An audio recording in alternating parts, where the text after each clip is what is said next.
ஆகவேதான் அல்லாஹ் தந்த கிஃப்ட் இது.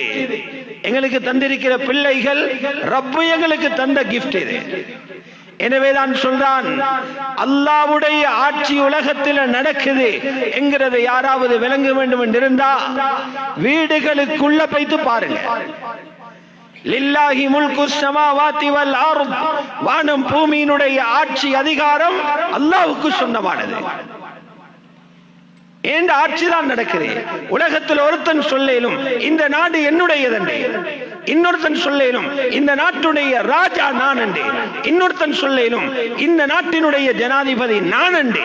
அல்லாஹ் சொல்றான், கொஞ்ச நாளைக்கு இருந்துட்டு போ, எல்லாம் என்றதான். அதுக்கு அடையாளம் என்ன தெரியுமா? நான் நினைச்சது தான் படைப்பேன். யக்லுகு மா யஷா, அவன் நினைச்சது தான் படைப்பான். அவன் எதை நாடுவானோ அதை படைப்பான். அவன் சொல்றான், நிக்காஹ் முடிச்சவங்களை பாரு, ஒரு ஆணும் பெண்ணும் இணைஞ்சி திருமணம் செய்கிறார். திருமணம் செஞ்சா என்ன அர்த்தம்? துனியாவுக்கு ஒரு புதிய குடும்பம் வந்துருச்சு.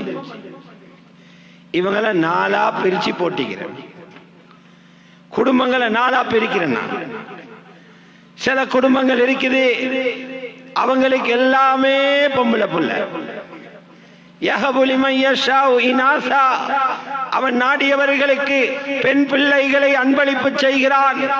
ஆசைப்படுவாங்க, என்ற பிசினஸ் கொடுத்துட்டு போறதுக்கு ஒரு ஆம்பளை புள்ள பிறக்காதான். அல்லாஹ் சொல்ல, உங்களுக்கு எல்லாமே பொம்பளை புள்ளதான். சரி, இவர் போய்த்து சொல்லாரு, நாட்டில் உள்ள முக்கியமான கேபினட் மினிஸ்டர் போய்த்து சொல்லாரு, எனக்கு ஒரு ஆம்பளை புள்ள ஒண்ணுமண்டு. கேபினட்ல இருக்கிறவங்க எல்லாரும் ஏகமானதா தீர்மானிக்கிறாங்க, 25 பேரும் இருந்து இவருக்கு ஆம்பளை பிள்ளை ஒண்ணுமண்டு. பார்லிமெண்ட்ல போடுறாங்க, 225 பேரும் கையை தூக்குறாங்க, இவருக்கு ஆம்பளை பிள்ளை ஒண்ணு கொடுக்கத்தான் ஒண்ணுமண்டு. ஜனாதிபதியும் கையொப்பம் போடுறாரு, முழு நாடும் கொடி எடுத்துக்கொண்டு இறங்குறாங்க, இவருக்கு ஆம்பளை பிள்ளை கொடுக்கணும்.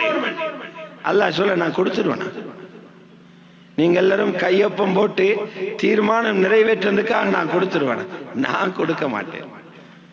அது நான் நினைச்சதுதான் படைப்பேன். யஹபு லிமன் யஷாஉ இனாஸா, நாடியவர்களுக்கு அல்லாஹ் பெண் பிள்ளைகளை கொடுத்துருவான். முதல்ல பொம்பளை தான் சொல்லி.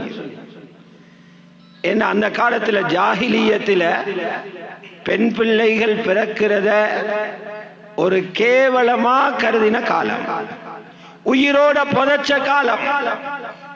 பெண் பிள்ளை ஒரு குடும்பத்துல பிறக்கிறத முசீபத்துன்னு நினைச்ச காலம். பெண் பிள்ளை பிறந்த